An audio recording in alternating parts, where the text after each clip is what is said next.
I remember a children's story I was told when I was very young, back in preschool. The story was about 3 little pigs, who all were building their own houses. The first pig was a lazy one. Let's call him Lazy Pig. He built his house quickly with straws, so that the rest of the time he could do whatever a lazy pig does. The second pig was not lazy, but not ambitious either. Let's call him Mediocre Pig. Mediocre Pig built his house out of sticks, which he did in a day, and the rest of the time he did whatever a mediocre pig does. The third pig, Mr. Ambitious Pig, spent weeks building a house of bricks, a home complete with a fireplace and a chimney. Lazy Pig and Mediocre Pig teased him, because he didn't have any time to play like they had during those weeks. One day a wolf arrived, and the 3 little pigs all ran to hide inside their houses. Little did they know that this wolf had the lung capacity of an elite marathon runner and could produce storms through his huffing and puffing. Poor little Lazy Pig had his whole house blown away in a matter of seconds. And so the wolf caught him. The wolf sliced open his little piggy belly, crushed his throat with razor-sharp teeth, and ate the little piggy alive. Okay, I'm not sure if this is exactly how the children's story went. Anyways. The wolf continued to Mediocre Pig and the house built of sticks, for he had only had an appetizer. He huffed and he puffed and he ripped the sticks apart and threw himself over Mediocre Piggy. No! Please don't! Mediocre Pig was devoured in minutes. The wolf continued to Ambitious Pig and the house built of bricks. It was time for dessert. But no matter how much the wolf huffed and puffed, he didn't manage to break the brick walls. So he tried to break into the house through the chimney instead. Mr. Ambitious Pig was prepared for this as well though. He had put a large pot of boiling hot water in the fireplace, which the wolf fell from the chimney and landed right in. The wolf was cooked alive. Ambitious Pig feasted on wolf meat for months afterwards and enjoyed prosperous life in his awesome home. Moral of the story: do things right the first time. If you will live like no one else, later you can live like no one else. This is a video presenting the top 5 takeaways from the Total Money Makeover, written by Dave Ramsey. And this is the Swedish investor. It's time for your Total Money Makeover. Are you ready? Takeaway number 1. No more denial. If you drop a frog in hot water, he will jump out. However, if you drop him in room temperature water, he will swim around and he will be cheerful, and gradually you turn up the temperature. He will fail to notice the change, and eventually he will be lured to his death. How do people lose their physical fitness, and how do they lose their financial fitness? The answer is gradually. There are many similarities between a great physical health and a great financial one. There are no quick and easy solutions that will make you lose 40 pounds in a week or become a millionaire overnight. No matter how much the late night infomercials want you to believe that. You are where you are, both financially and physically, because of a series of decisions that you made in the past. The first part of anyone's money makeover is accepting that there is a problem. And this is where the similarities between your physical health and your financial one can differ. If you're out of physical shape, it's difficult to be in denial. Heavy breathing and massive sweating when taking the stairs? Well, out of shape. Had to buy a whole new wardrobe this year, adding one more X before the L's to all your outfits? Out of shape. People will notice and you will. With money, it's more difficult. You can easily fool everyone else, and possibly even yourself, into thinking that you are in a good financial shape. Just drive around in a luxury car and live in an upper-class neighborhood. Almost anyone can manage to do this, if they use enough debt. But reality will catch up sooner or later, and reality will hurt. Would you be able to keep up your current lifestyle for at least 3 months if you were fired from your job tomorrow? Without using credit, of course. If not, you're financially out of shape. Do you have more debt than you have assets? Out of financial shape. It's time to face reality and to make some changes around here. It won't be easy, but it will be worth it. A motto that Ramsey repeats throughout the book is this: if you live like no one else, later you can live like no one else. I wouldn't walk across hot coal because I think it's fun, but if I know that the rewards on the other side are great enough, I'd say, bring out the coal, damn it! Takeaway number 2. Get an emergency fund. Your first step towards getting into financial shape is to get an emergency fund. According to Murphy's Law, anything that can go wrong will go wrong. For some reason, this seems to be even more true if you come unprepared. On your journey towards financial awesomeness, you must take baby steps. As I stated earlier, you are not going to change your financial life overnight, and don't let the late night infomercials tell you otherwise, because it will just end in loss of money and tears. Our first baby step is to save $1,000. After that, you continue to baby step number 2, which I will present in the next takeaway, and then you come back to building your emergency fund into a more robust one. A healthy emergency fund should allow you to keep your current lifestyle, even in the unexpected event of you getting fired, for at least 3 months. Your emergency fund must always remain available to you.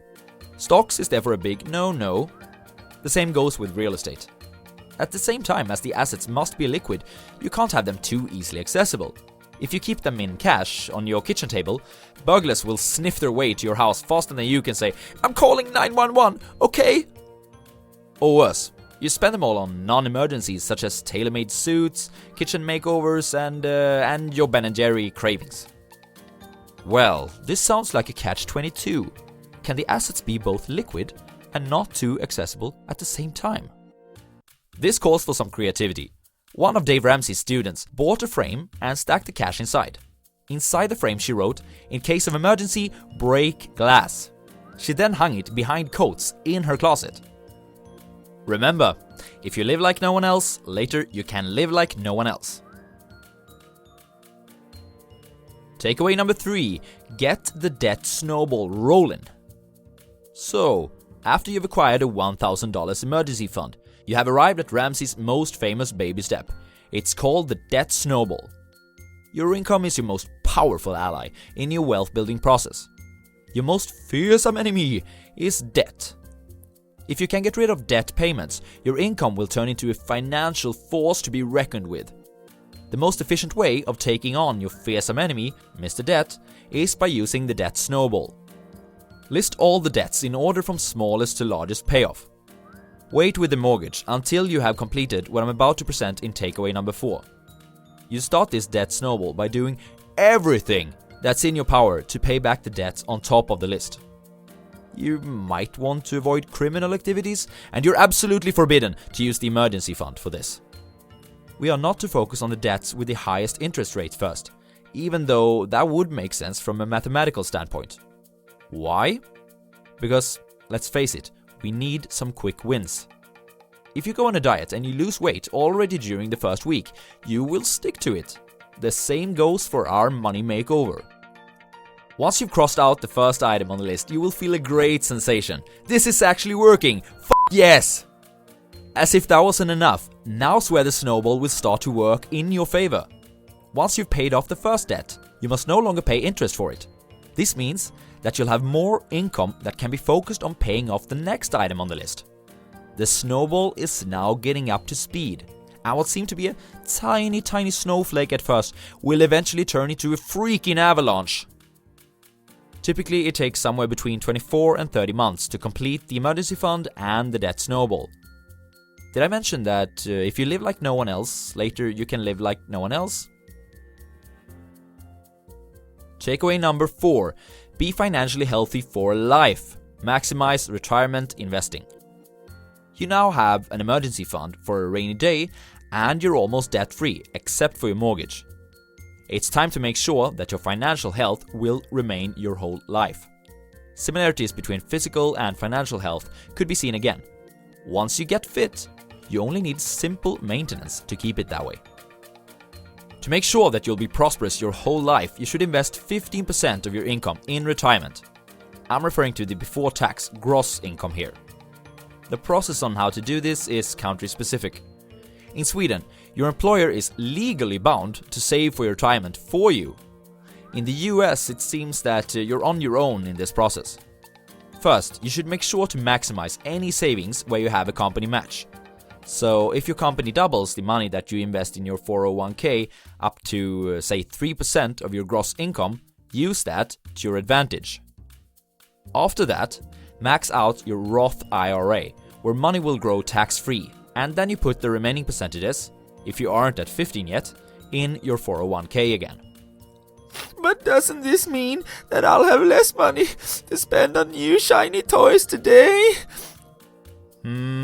I was going to say something important here. Oh yeah! If you live like no one else, later you can live like no one else. Takeaway number 5. Reach financial independence. I'm actually skipping 2 baby steps from Ramsey's book here, concerning how to save for your kids' college education, if you have any, and how to pay off your mortgage, if you have any. If you want to know more about these, feel free to use the link in the description to get the book. When you reach this step, it's time to aim for the finish line, becoming financially independent. You should have a lot of capital to spend, as you have no debt payments any longer. Ramsey suggests using this capital to invest in 4 different types of mutual funds: growth and income funds, growth funds, international funds, and aggressive growth funds. He also suggests doing debt-free investing in real estate. These investments will make a lot of money for you after a while. When your money makes more money than you do, you are officially wealthy. If you can live off 8% of your money nest egg, you never have to work again. If you don't want to, go ahead. Calculate where that point is for you with your current lifestyle. When you reach this point, congratulations! Now go out and enjoy the freedom, self-confidence, and feeling of security that such a financial state brings. Also, don't forget that giving away some to people who are in need can be a great experience for both the giver and the receiver.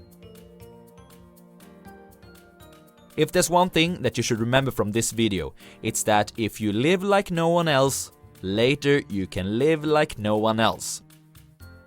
If you follow these steps, you will for sure become rich. It's a proven method, and it absolutely works.